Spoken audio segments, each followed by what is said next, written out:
Bismillahirrahmanirrahim. Welcome to weteach. Before starting the guest paper series of physics, I would like you to share this video with your friends. As you know, Ramzan है तो आपकी कोई एक अच्छी नेकी multiply by 10 होती है, तो शायद आप किसी अपने फ्रेंड के साथ शेयर करें एंड उसके लिए बेनिफिशियल हो, तो इंशाल्लाह अल्लाह भी आपको उसका फल आपके एग्ज़ाम में दे और इंशाल्लाह you might ace the exam.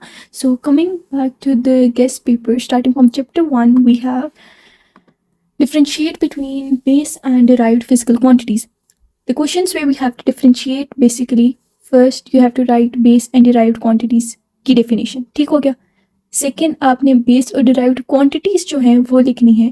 जैसे बेस हमारे पास आ जाता है length, mass, temperature and derived हमारे पास आ जाती हैं वॉल्यूम, फोर्स. एंड जब आपने थर्ड पॉइंट लिखना है, पहला आपका डेफिनेशन, सेकंड आपने physical base and derived physical quantities बतानी है and third is their SI unit.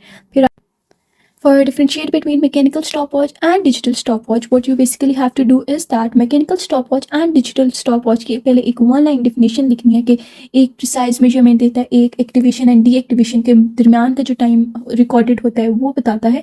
Then the first point ये हो गया. second point में आपने इसके purposes लिखने हैं stopwatch and digital stopwatch के. And in the third point what you have to write is the usage of both respective watch. Coming to the third one, how measuring cylinder is used to measure the volume of irregular shaped stone.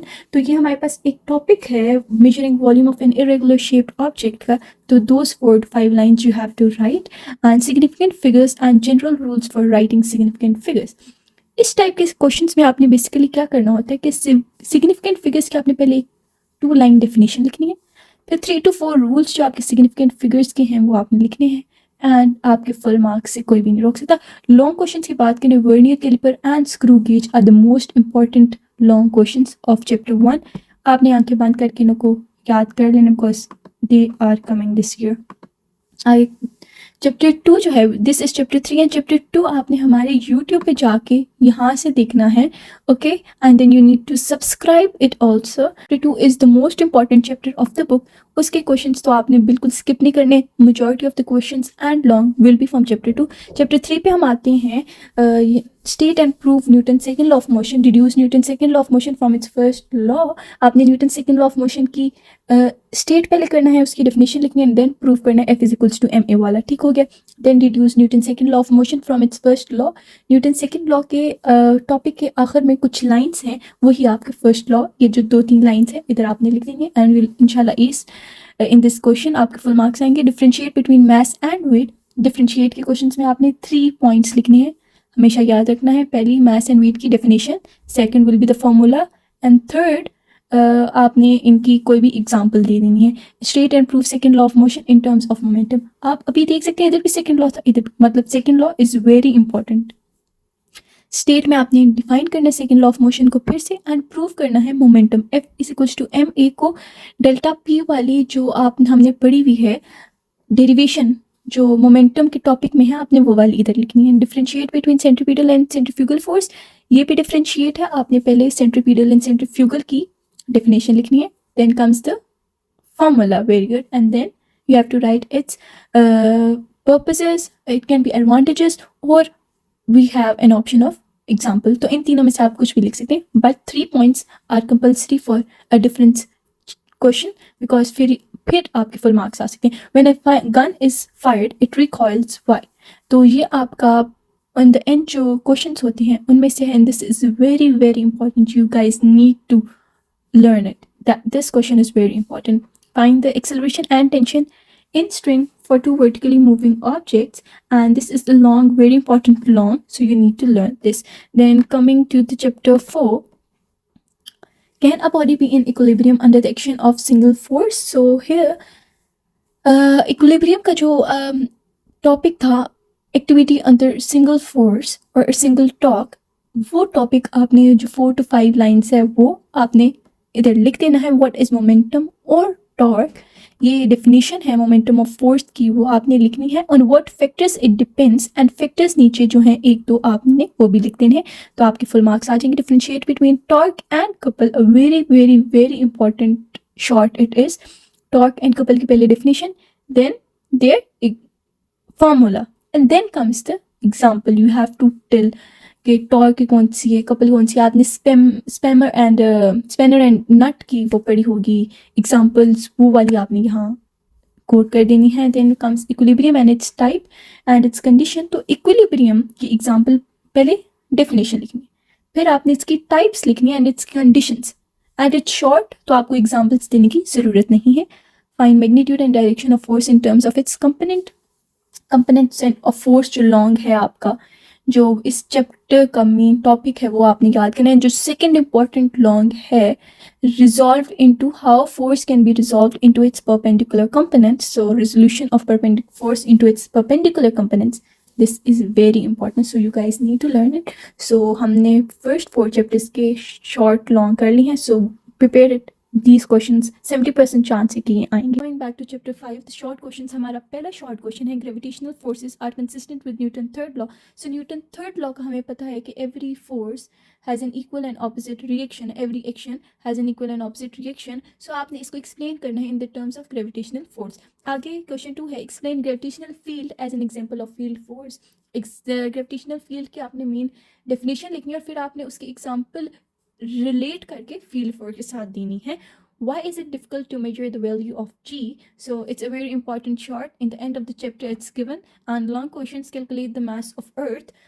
It's a very, very important long question. This has many chances that it will come this year, inshallah.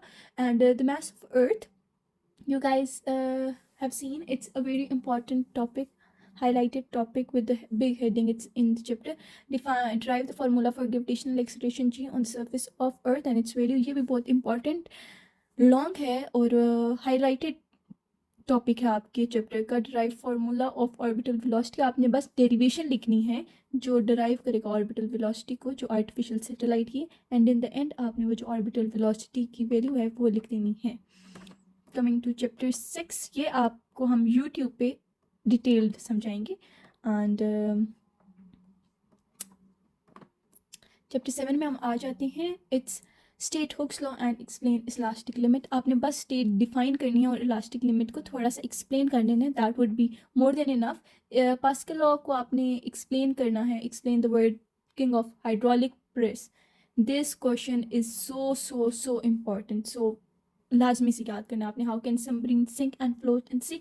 This is also a very important short, so do learn this. आगे आ जाते हैं long में. Archimedes principle, very important. Liquid pressure, Young's modulus, तीनों highlighted हैं आपके chapter में. So do learn these first. Starting with chapter 8, हमारा पहला है, why is mercury preferred over water as a thermometric substance. ये आपके चैप्टर के एंड में क्वेश्चन हैं, वहाँ से है. What is importance of large specific heat capacity of water. Very important question it is, so you need to learn it. That's very important. And what is evaporation? On what factors it depends. Evaporation की आपने definition लिखनी है, and then the factors, the 2-3 factors will be more than enough. And wire rollers are used at the end of steel bridges. So this is a very important concept. So we have learned it previously also. The usage of roller, the importance wire rollers are important in steel bridges. So this is very important. So your papers will be SLO based this time. So we have also important conceptual questions along with the theoretical type जो आपने रट्टा ही मारना है. We have placed both of them. So ज़्यादा focus आपका conceptual पे होना चाहिए. Long question में हमारे पास है linear thermal expansion in solids. This and volume thermal expansion. Volume thermal expansion is more important than linear thermal. So ये दोनों most important थे हमारे chapter के. So we had included these in. And coming to chapter 9, we have, where is chapter 9? Define. Back to chapter 9, we have the short questions. It's define radiation.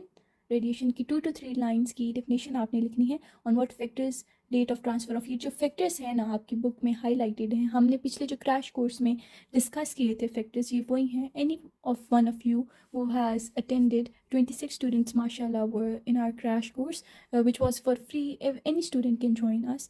So उनको idea होगा हमने क्या study किया था. And ये देखिए बहुत important, उस टाइम मैंने बताया था. एंड हमारी रिसर्च के बाद भी हमने जो कंक्लूड किया, ये एक बहुत इंपॉर्टेंट शॉर्ट है. So any one of you who missed that opportunity, the free crash course, can DM us, we can explain you. आगे है how does glider can fly very high without an engine. तो ये जो force का concept है, you know SLO based exams are coming, so your concept should be clear. And इसमें जो force का कंसेप्ट है, you guys need to know about it. Chapter 9 is very important. How land breeze and sea breeze blow.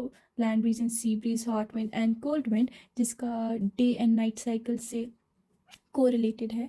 तो ये भी एक बहुत strong concept है जो हमने प्रीवियसली पढ़ा है। So these are in your book also. Main topics हैं define thermal conductivity, on what factors rate of flow of heat depends. आपने पहले थर्मल कंडक्टिविटी एक्सप्लेन करनी है, उसके बाद जो 10 to 15 लाइन्स हैं वो मैथमेटिकल फॉर्म लाजमी करनी है। इसकी मैथमेटिकल फॉर्म बहुत लाजमी है।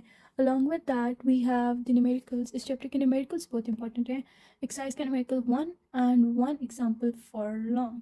ठीक है, तो ये आपने लाजमी करना है। If you guys do this the way we are telling you, you are gonna ace your exam, we guarantee you. So stay connected, share it with your friends. It's Sadkai Jariya. Thank you.